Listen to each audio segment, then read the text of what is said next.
Mechanism of enzyme action जो है इससे पहले वाली वीडियो में हम डिस्कस कर चुके हैं। उसी में क्या है कि एक्सप्लेन की था मोड ऑफ एक्शन को। उसमें दो थ्योरीज पेश की थी, एक थी लॉक एंड की मॉडल, दूसरा था इंड्यूस फिट मॉडल। ठीक है, लॉक एंड की मॉडल में किसने इसको प्रपोज किया था? एमिल फिशर ने प्रपोज किया this model in Emil Fischer propose this model in 1898। 1898 में एमिल फिशर ने इसको लॉक एंड की मॉडल को प्रपोज किया था।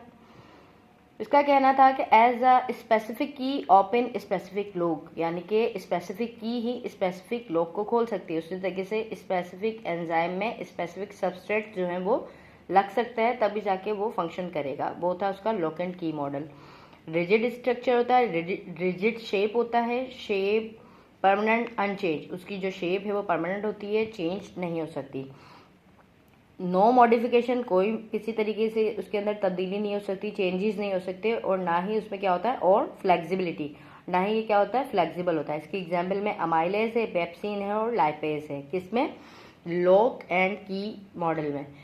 इंड्यूस फिट मॉडल क्या है? इंड्यूस फिट मॉडल कोस्टलैंड ने प्रपोज किया था और दिस मॉडल इज 1959। कोस्टलैंड ने 1959 में इसको प्रपोज करवाया था। इसका कहना था कि इंड्यूस फिट मॉडल यानी कि जो एंजाइम का है वो क्या है, active site not a rigid structure, rigid structure नहीं था इसके अंदर, और फ्लेक्सिबल था, flexible structure which show change during chemical reaction and after come back its original shape.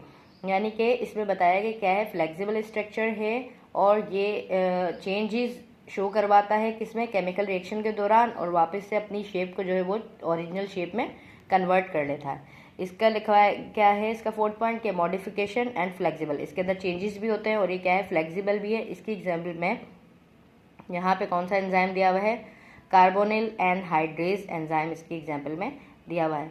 अगर हम इसके स्ट्रक्चर को देखें आपकी बुक के अकॉर्डिंग, तो ये है किसका, की एंड लॉक थ्योरी का स्ट्रक्चर।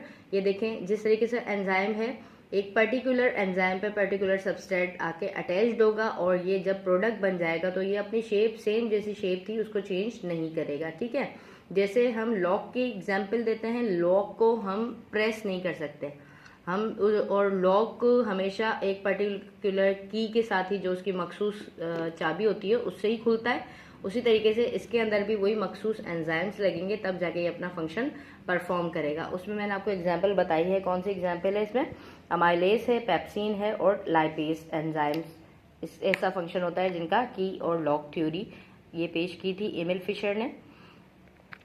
ये दूसरा स्ट्रक्चर किसकी तरह है, ये इंड्यूस फिट मॉडल है। जैसे कि बैलून का प्रेस करते हैं और वापस वो अपनी शेप में आ जाता है। ज़्यादा प्रेस करने से तो बस्ट भी हो जाता है, लेकिन जब हम उसको स्लो प्रेस करेंगे तो बैलून क्या होगा, अपना स्ट्रक्चर चेंज कर लेगा। उस तरीके से ये भी एंजाइम क्या है, फिट इंड्यूस मॉडल वाले, कि ये अपना स्ट्रक्चर जो है हर सबसेट के साथ अपने आपको एडजस्ट कर लेते हैं और फिर दोबारा से अपनी शेप को चेंज कर लेते हैं। ठीक है, तो ये क्या है, फिट इंड्यूस मॉडल। और उसकी एग्जाम्पल में आपको मैंने बताया, कौन सी एग्जाम्पल है इसकी, carbonyl anhydrase enzyme. Mechanism of enzymes, अभी जो दो थ्योरीज हमने बताई उसमें ये क्या है कि एंजाइम्स से सबस्ट्रेट, एंजाइम्स के साथ सबस्ट्रेट आके काम मतलब अटैच्ड होगा तो एंजाइम सबस्ट्रेट कॉम्प्लेक्स बनाएगा, एंजाइम प्रोडक्ट कॉम्प्लेक्स बना, फिर उसके बाद एंजाइम अलग होगा और प्रोडक्ट अलग हो गया, यानी कि केमिकल रिएक्शन को एक्सलेट करवाना। अच्छा जी, एंजाइम जो भी प्रोडक्ट बनाएगा उसे अलग करवा देगा, तो थ्योरीज के अकॉर्डिंग वो प्रोडक्ट बनती जाएंगी। टाइप्स ऑफ एंजाइम्स को डिस्कस कर रहे हैं। टाइप्स ऑफ एंजाइम्स बताई थी अर्लर साहब ने 1932 में। ठीक है, उसने ये बताया कि दो तरीके के एंजाइम्स है, एक है सिंपल एंजाइम, दूसरा है conjugated enzyme. Simple enzyme purely protein in nature होते हैं। कॉन्जुगेटेड एंजाइम्स जो हैं होलो एंजाइम्स कहलाते हैं। कॉन्जुगेटेड मतलब क्या, दो मॉलिक्यूल्स का आपस में मिलकर काम करना, तो उसी तरीके से दो एंजाइम्स का आपस में मिलकर काम करना। वो दो एंजाइम्स कौन से हैं, प्रोटीन पार्ट है और नॉन प्रोटीन पार्ट है। प्रोटीन पार्ट जो होते हैं वो क्या कहलाते हैं, एपो एंजाइम कहलाते हैं। क्या कहलाते हैं, एपो एंजाइम कहलाते हैं। और नॉन प्रोटीन पार्ट क्या कहलाते हैं, कोफैक्टर कहलाते हैं। ठीक है, कोफैक्टर की इसी तरीके से मजीद दो टाइप्स हैं आगे, एक है इनऑर्गेनिक, दूसरा ऑर्गेनिक।